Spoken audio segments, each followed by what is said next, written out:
In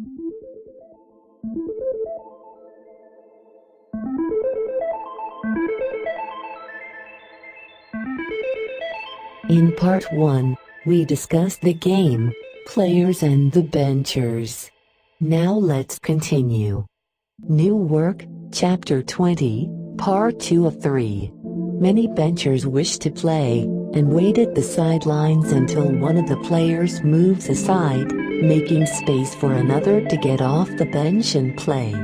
Never lose sight of the fact that you are only as good as you are true to yourself. What happens to those who forget this is just a game? They begin to identify fully with their desires and ambitions, their idea of success. The true reason they came here, though, is to play themselves, playing out their truth, their unique story, their purpose. How many are in a forgetful place at this very moment, you ask? Most, we say, but many are awakening, and many more are being awakened. Everything about you is an extension of your consciousness, the good, the bad, the beauty, the ugliness, the pain, the suffering, your joy or happiness. It is all there, from which to choose. It is on you to navigate the terrain, and recreate the landscape that is inside of you, manifesting it. Yes, it is true that not everything will be going your way, except... What is your way? You want, wish, and desire certain things, yet what you may experience is lack, hurt, anguish, pain and suffering. Most of you want to have none of these elements in your life, but you also understand that here is where your treasure is, often cloaked in challenges and difficulties. You are master artists, you create the holographic landscapes of your choice. Your power is limitless and you have no boundaries, except the one your own self creates.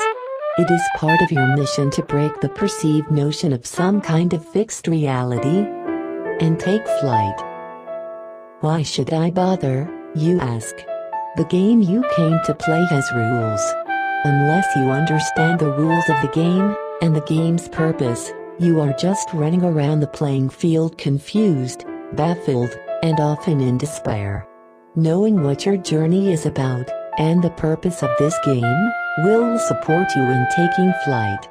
Those of you on the path to awakening, slowly peel back the layers, which mask the rules of the game.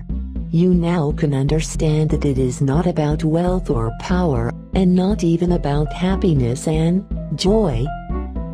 These are all rewarding asides that can make life more comfortable, maybe enjoyable, and, while it is true that the better you learn to play, the easier it is to obtain and attract elements that make this game a true ecstasy, again though, this is not what the game is about. Many believe that bliss, happiness, and joy are the ultimate goals. With a smile, we say yet again, no, that is not correct. If that were the case, you would not have chosen this particular school. There are plenty of others around the universe, where true bliss is just the starting point. And up, you go, from there. That is not the case here. With the universe so vast, do you truly believe that there are no other choices, other than arriving at this sacred school, you have termed, Earth? You came here to play, to challenge yourself, to have the field open, so you may truly participate in the game of creation. Choices are the core element to this game. In this vast, infinite playing field, there are no goals, only markers. There are no wins, just moves which take you further along, or send you in reverse. There is nothing ultimate, or finite, just a continuum, a flow, a stream, a river. It is endless, with no beginning, either. You float along, and as you advance, you get closer to the ocean.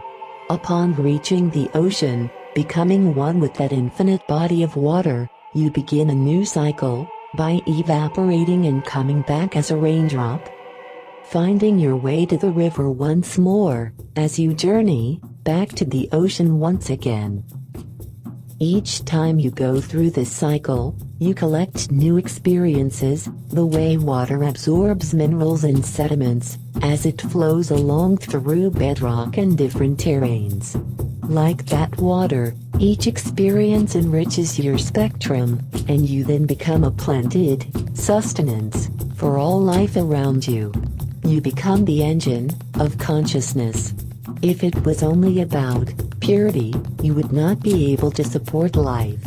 The sediments you pick up along the terrain of your journey enrich the vibrational composition and mineralized content, so you can support all life.